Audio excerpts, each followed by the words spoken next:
Friends, ছন্দে সুস্মিতাতে আমি একটা নিয়ে এলাম ডিলিশিয়াস ব্রেকফাস্ট, যেটা একদম বাচ্চা থেকে একদম ছোট বাচ্চারাও খুব পছন্দ করবে। তো তার জন্য আমি কেটে নিয়েছি, দেখো তোমাদের পছন্দ মতন অনেক রকম সবজি তোমরা দিতে পারো, যে যেরকমভাবে খাবে।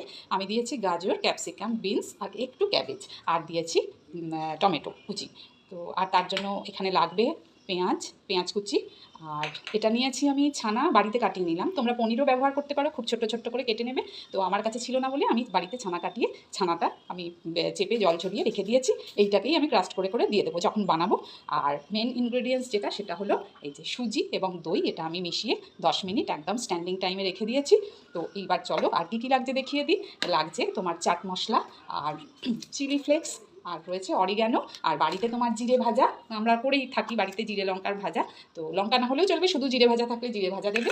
আর লাগবে তোমার আদা, কাঁচা লঙ্কা, যে যেমন খাবে ঝাল সেই অনুযায়ী। তো চলো দেখিয়ে দিই এবার কীরকমভাবে আমি এটা বানাবো। কড়াইয়ে সাদা তেল দিয়ে দিয়েছি, সাদা তেলই এর জন্য ব্যবহার করতে হবে। আর এইবার দিয়ে দেবো কেটে রাখা পেঁয়াজটা দিয়ে একটু আমি নাড়াচাড়া করবো। খুব বেশি ভাজতে হবে না, একটু সামান্য পেঁয়াজের যে জলটা আছে সেটা একটু শুকিয়ে গেলেই এটা হয়ে যাবে। পেঁয়াজটা ভাজা আমার রেডি হয়ে গেছে। এবার আমি দিয়ে দিলাম কেটে রাখা সবজিগুলো। আপনারা আপনাদের পছন্দ মতন আরও সবজি অ্যাড করতে পারেন, যা কিছু খাবেন আপনারা দিয়ে দেবেন। এবার এটাকে একটু নাড়াচাড়া করবো। এবার দিয়ে দেবো টমেটোটা। এবার নাড়াচাড়া করতে হবে। এবার এতে একটু খুবই সামান্য পরিমাণে নুন দেবো, যেহেতু আমি এটাই চাট মশলা দেবো।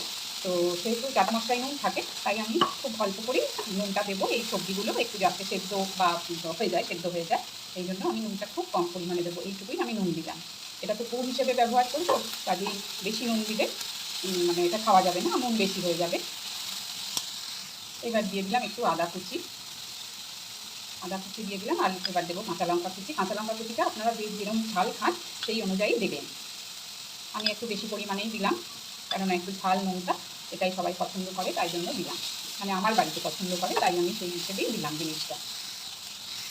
এইবার দিলাম আমি একটু চাট মশলা। তারপর দেবো ভাজা জিরে, যেটা করে রেখেছি, দেখালাম আপনাদের। এই যে ভাজা জিরে, এটাতে লঙ্কাও আমার আছে, আপনারা শুধু জিরে ভেজেই দিতে পারবেন, কোনো অসুবিধে নেই। আর এইবার দেবো আমি এতে অরিগ্যানো, একটু অরিগ্যানো দিয়ে দিলাম, অরিগ্যানো। আর দেবো চিলি ফ্লেক্স দিয়ে দিলাম। তো এবারে আর বেশিক্ষণ নাড়াচাড়া, মানে বেশি ভাজবো না, একটু নাড়াচাড়া করে গ্যাসটা অফ করে দেবো। আর যেটা আমি করে রেখেছিলাম ছানাটা, সেইটা এরকম মানে গ্যাসটা অফ করেই ছড়িয়ে দেবো আর একটু নেড়ে নেবো। আর আপনারা যদি পনির ব্যবহার করেন, ছোট্ট ছোট্ট করে কাটবে পনিরটা, আর পনিরটা একটু আগে দিয়ে দেবেন, তাহলে পনিরের ভেতরে সব টেস্টটা ঢুকবে, সেই জন্য। তো ব্যাস, এটা আমার রেডি হয়ে গেল। পুরটা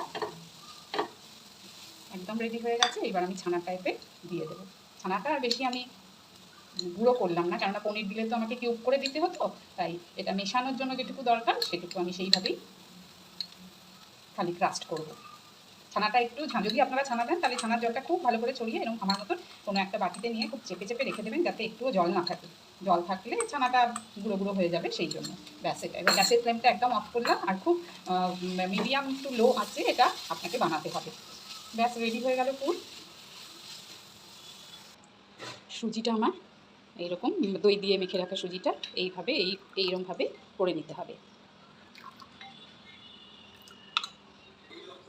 এইবার আমি এটা একটু তেল ব্রাশ করে দিয়ে দিলাম সুজির মিশ্রণটা।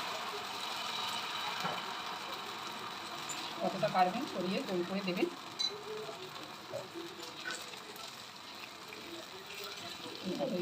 রেডি করে ফেলেছি, এটাতেও পুর দিয়ে দেবো। এইভাবে পুরটা দিয়ে দিলাম। খুব বেশি পুর দিয়ে দেওয়া যাবে, তো এটাতে অল্পই পুর দিলাম, মানে যতটুকু দরকার দিতে হবে, ফোল্ড করতে হবে। এইভাবে ফোল্ড করে নেবেন। হয়ে গেল আমার রেডি আর একটা। এইভাবে সবগুলোকে আমি করে নেব, তারপর সার্ভ করব।